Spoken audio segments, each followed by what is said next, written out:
In the heart of Europe, another daring art heist took place in 2024, but this time the criminals weren't after diamonds or gold. No, they targeted something even more valuable: iconic art. In this episode, we'll break down how thieves stole priceless works by Andy Warhol in a bold, explosive heist that rocked the Netherlands. It was the night of February 2024 when thieves struck at the Kunstgalerie Oisterwijk, located in the small Dutch town of Oisterwijk. Known for its impressive collection of contemporary art, the gallery became the target of a highly coordinated theft that would leave both authorities and the art world in shock. The stolen items? Two iconic Andy Warhol prints from his famous Reigning Queens series. These prints, featuring the faces of famous royal women like Queen Elizabeth II and Princess Beatrix, are worth millions. However, the thieves didn't rely on subtlety. Instead, they used a method straight out of a heist movie. Around 3 a.m., the criminals struck.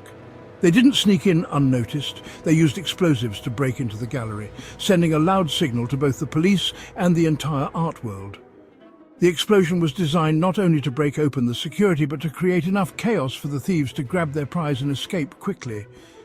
Incredibly, despite the damage caused by the explosives, the robbers were in and out within minutes, having stolen the Warhol prints without a trace. Authorities quickly estimated the damage to be around €8 million. But it wasn't just the money at stake. This theft also represented a loss to the cultural heritage of the country. The aftermath was chaotic.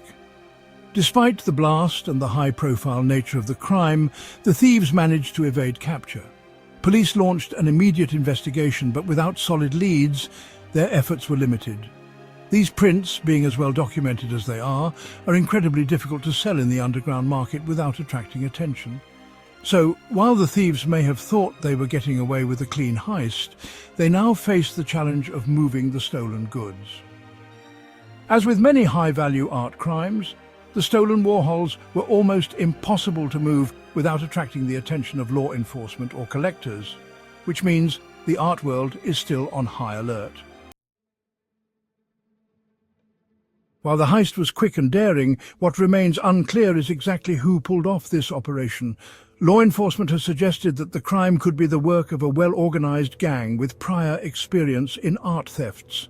The use of explosives hints at professional involvement, likely connected to an underground network that specializes in high-profile art crimes. This wasn't the first time that criminal groups have targeted high-profile art, and it probably won't be the last.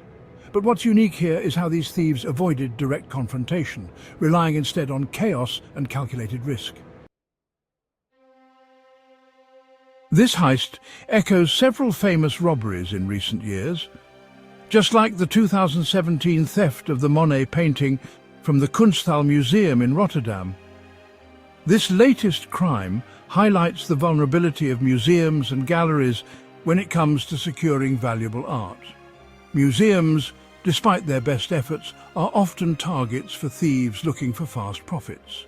Historically, art thefts have been high-stakes games, from the 2004 Isabella Stewart Gardner Museum heist in the US, where thieves stole artworks worth an estimated $500 million, to the Dresden Green Vault heist in Germany, where thieves took priceless treasures.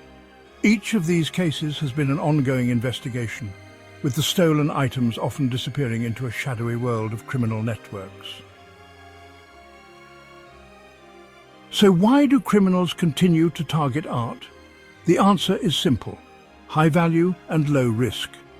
Unlike cash or precious metals, which are easy to track, stolen art can be hidden and traded under the radar.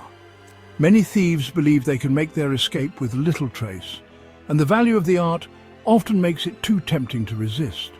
Art is also a cultural asset with intrinsic value that can't be easily replaced. Stealing something like an Andy Warhol print isn't just about the money, it's about controlling a piece of history. But as the authorities continue their search for the Oisterwijk thieves, one thing is clear. These art thieves may have planned well, but the stolen prints are already in the spotlight. As we await updates on the Oisterwijk art heist, we can only wonder what's next for these daring criminals. Will they manage to sell the Warhol prints, or will the pieces be returned to their rightful home? One thing is for sure, art theft continues to be a high-stakes game that tests the limits of law enforcement and the black market alike. If you found this story fascinating, make sure to like and subscribe for more episodes on daring heists and intriguing criminal investigations. Stay tuned as this story develops. Who knows, maybe the next art heist will be even more daring.